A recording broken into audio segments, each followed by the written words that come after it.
So John Jones and Tom Aspinall had like this weird meet and greet thing, and apparently the MMA community has made this a bigger deal than it was, and part of me feels like it's by design. So, to catch you up on the Aspinall-Jones lore, it is John Jones is the undisputed heavyweight champion of the world. Tom Aspinall is the interim. We all know this, but that's not where the controversy comes into play. The controversy comes into play when Tom Aspinall, after beating Sergey Pavlovich, one of the most promising up-and-comers in heavyweight, in recent years, got finished in the first round by Tom Aspinall, who didn't have a single day of a fight camp on short notice. This fight took place at UFC 295. John Jones was meant to have his final fight against Stipe Miocic. It is almost outright confirmed that John Jones vs. Stipe at UFC 295 was going to be the final fight of John Jones. We all knew this. That's how it was. Tragedy strikes. John Jones tears his pec, just training for a fight with Stipe. It happens.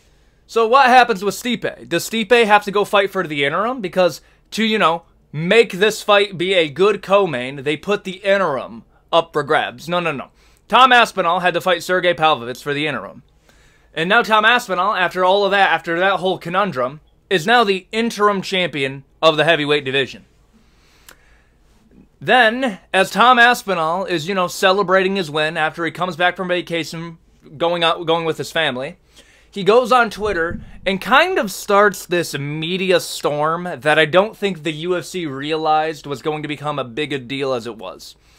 Tom Aspinall starts going after John Jones and Stipe Miocic. Now, let me start off by saying there's some stuff that Tom Aspinall did, like some stuff that he said about Jones that I don't think is very accurate, questioning his legacy at light heavyweight. I know he's saying now that he didn't question his legacy.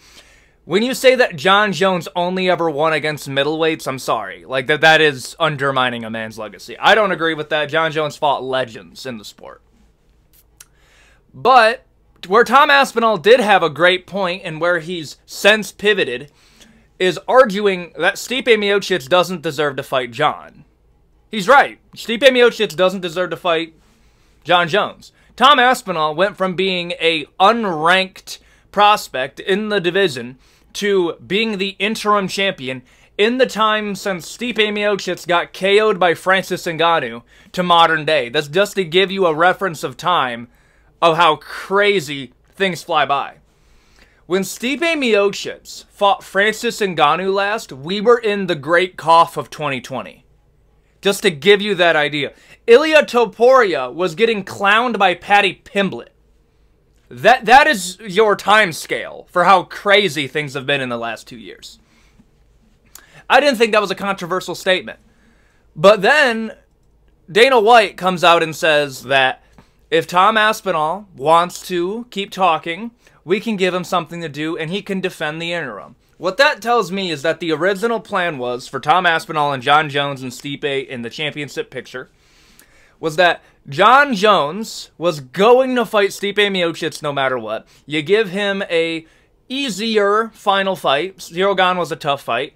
He ran through him, but Ciryl Gane can't grapple. We're going to give him Stipe Miocic as his final fight in the UFC and send him off as the GOAT of combat sport. And Tom Aspinall, you can come in right afterwards, and you can be the new champion of heavyweight. And because you never fought John, we can say, well, we'll never know. Are you serious? We could have known. You could have booked Tom Aspinall against John Jones. Understand, there's a reason why they're not booking Tom Aspinall versus John, and I believe that they never will. We'll get to that later on, but this is story time with Chael Jr. So John Jones is now coming after Tom Aspinall and kind of just having a Twitter beef. Kind of reminds me of DC and John Jones back in the day, but I think it would end very differently. And recently, Tom Aspinall visits John Jones while he's in rehab or recovering in this little meet and greet thing. And it turned very awkward. Okay, I think people are making the most out of a very awkward meet and greet. Tom Aspinall kind of wants to take a picture with John. A picture is taken, and John Jones was asked, hey, do you want to do a face-off for the picture? John Jones says, nah, we're good. Tom Aspinall puts his hand on his shoulder. You can tell that perturbed John, and John kind of swiped that off. A little distance management from Tom Aspinall kind of reminds me of what he did with Sergey Pavlovich. Smart by Tom Aspinall.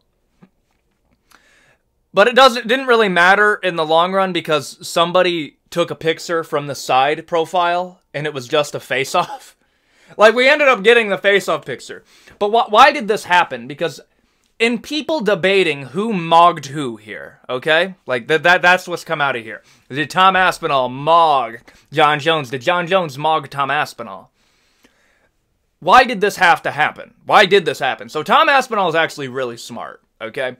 He's smarter at fight promotion than I thought he was. I'm not saying he was dumb, but I didn't realize how good he was at playing this game. Maybe he's taken some notes from social media. But he is trying to associate his name with John in as many headlines as he possibly can before the UFC writes the contract up for Stipe Miocic versus John Jones later this year. Understand that the UFC is faced with an issue that they kind of have to sign Stipe to fight John if they're going to do that. ASAP. Because Tom Aspinall has already said, I'm going to defend the interim. I'm going to fight Curtis Blades. And which is really smart, by the way, because I think Tom Aspinall destroys Curtis Blades. And now maybe that can age badly, but I think Tom Aspinall destroys Curtis. And where that's going to put Tom Aspinall is going to be known as the guy that was talking shit to John Jones. Okay, like that's already some headlines. He's already made some headlines with his Twitter. Gonna be known as the guy that beat the prospect Sergey Pavlovich. Gonna be known as the interim champion with a title defense in the division, which is already rare, by the way. That's only happened a few times. And is also going to be the guy in the heavyweight division that has more title defenses than the undisputed champion in the same division.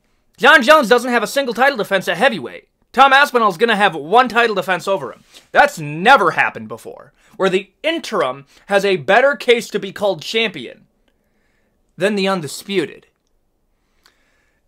This is a calculated effort by Tom Aspinall to get a fight with John Jones. And understand, Tom Aspinall is a competitor. When people talking about, oh, you just want the clout, it's a combat sport. Why would he not want to fight somebody that is called the GOAT of combat sports? Why would he not want to fight him? Like, we're blaming Tom Aspinall for wanting to get a fight with John in a fight where the best fight the best.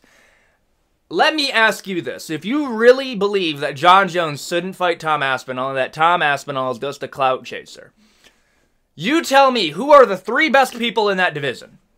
Who do you think the three best people in the heavyweight division is? Doesn't matter. Fuck the rankings. Let's not even talk about rankings. John Jones. I'm not saying John Jones should be stripped. John Jones is the undisputed champion. Best in the division. Okay. Who's the number one contender? In order for your world to make sense, Stipe Miocic has to be the number one contender. He's not. There's no way to slice it. Well, Stipe Miocic is the GOAT of heavyweight. So Dominic Cruz can fight Sean O'Malley next? That's what can happen? In your world, that is how it works. No. O'Malley is not fighting Dominic Cruz next. Dominic Cruz is the GOAT of bantamweight. Should he be fighting O'Malley? Dominic Cruz has the same number of title defenses as Stipe does. So Stipe's not the number one contender. Who is? How about the guy with the belt that even Henry Cejudo called should just be plated in silver? It is the number one contender's belt. Precisely. Then let the number one contender fight the champ. That is my problem with this whole discussion. Why are we having this debate over would Tom Aspinall beat John Jones? Let him fight him. Well, instead of vindicating the guy for trying to get a championship fight, what the UFC is asking of Tom is, hey, can you be our little title cuck for a full year while we have John Jones get the easiest possible fight we can give him in the heavyweight division, a geriatric Stipe Miocic, who, mind you, had to get walked to his seats by his wife. And listen, Stipe is a legend. He is not at the level that he was. He could be chinned for all we knew. You tell me, do you think a human being's chin is going to be at a healthy recovery period? A healthy, this healthy, after what happened with Francis Ngannou? Ring rust, all of that. No. Tom Aspinall has proven that he's the #1 contender. So the #1 contender, in reality, versus the undisputed champion, in reality, is the fight to make. Tom Aspinall is securing a bout that is rightfully his. That is what's happening right now.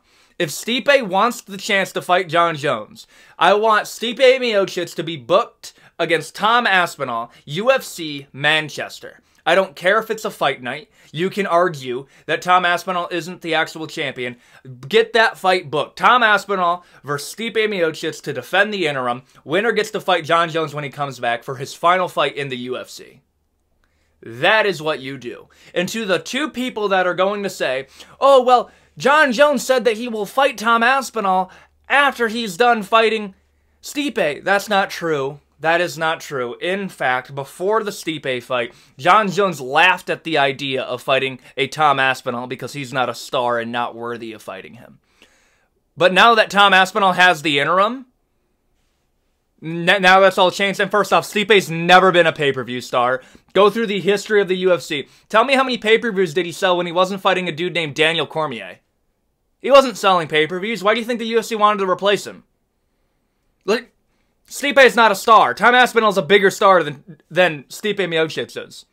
If you want to make a pay-per-view, if you want to get good pay-per-views, Tom Aspinall versus Jon Jones is the only logical fight to make. The only reason that you want Stipe to fight Jon is, one, legacy. A legacy fight, which basically means a retirement fight. Or two, you're worried that Tom Aspinall is going to beat Jon Jones and you don't want Jon Jones to go out on a loss. And I think that's going to happen. You tell me what you think in the comment section down below, and I'll see you all next time. Thank you for watching.